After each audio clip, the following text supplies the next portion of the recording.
Coaching centre থেকে সকল শিক্ষার্থীকে স্বাগতম। আজকে সমাধান করব নবম ও দশম শ্রেণীর 9.2 এর কিছু প্রশ্নের সমাধান 12 থেকে 17। এখানে আমাদের প্রশ্নে বলা আছে যে cos square 30 degree minus sine square 30 degree equal cos 60 degree.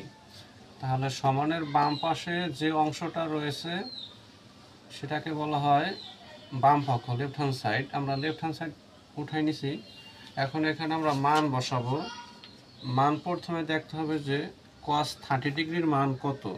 তাহলে cos 30 ডিগ্রির মান হলো √3/2 এই স্কোয়ারের স্কোয়ার মাইনাস সাইন 30 ডিগ্রির মান হলো 1/2 স্কোয়ারের স্কোয়ার।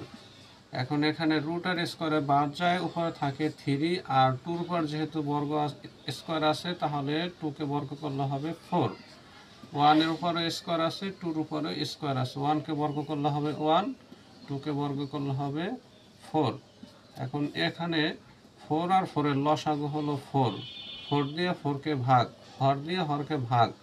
4 দিয়ে 4কে ভাগ করলে 1 বার যায়, সেই 1 দিয়ে 3কে গুণ করলে 3 মাইনাস 4 দিয়ে 4কে ভাগ করলে 1 বার যায়, সেই 1 দিয়ে 1কে গুণ করলে হবে 1।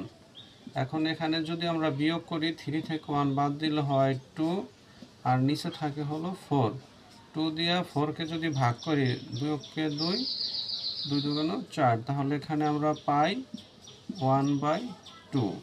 এখন আমরা লিখব রাইট হ্যান্ড সাইড।